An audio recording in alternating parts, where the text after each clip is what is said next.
Mr. Speaker, I have another message to our president. Mr. President, we don't need reshuffling. We need fresh blood. We need corruption-free people. People with no criminal records.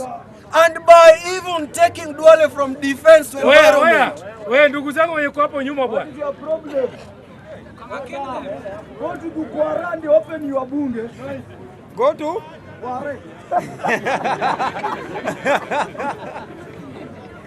Mr. Speaker, as I continue, I'm addressing Mr. William Ruto. As of now, Ruto does not even deserve a name honorable because his actions are not honorable. Taking Duale from defense to environment is doing nothing. Reshuffling is what we never wanted. We wanted fresh blood. People who are corruption-free. People who have no criminal records. But Aden Duale, his mouth alone betrays him.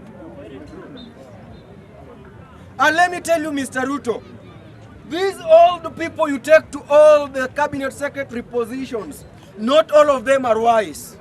Even fools grow old. And that's why they misadvised you. We the Gen Zs fighting for the third liberation of this country. We know what's right and we know what's wrong. That's why we don't walk with stones. And to the police, let me tell you, these people you are fighting are your brothers and sisters. They are not fighting for something for their own interest, but even to your very own interests. Because there is not even a single day economy of this nation will grow without you included. Why do you kill innocent people?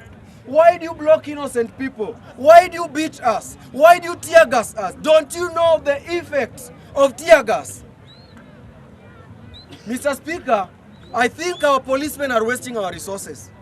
You can't take 9 months in a PTC or that in Nyeri, how do we call it, where Kenya police train. 9 months, Kiganjo, training for nothing. Yet you only know how to shoot a gun, how to throw tear gas to innocent people unharmed. We are not fools, Kenya police. You should do your roles. And Mr. Speaker, as I conclude, allow me to congratulate my brothers who works at the Defense Forces. Who? Our brothers, the Kenya Defense Forces. These are very wise people. They know what they were trained for. They know very well they were trained to counter terrorists. But when they were taken to the streets, they saw no terrorists.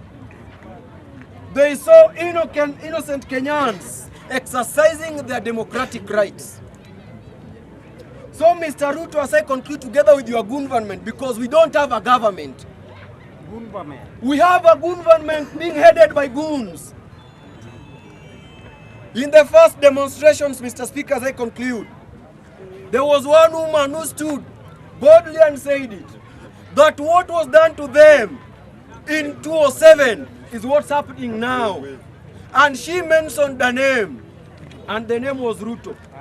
I'm quoting her statements, not my very own statements. She said Ruto is the very person who killed their loved ones in 2007.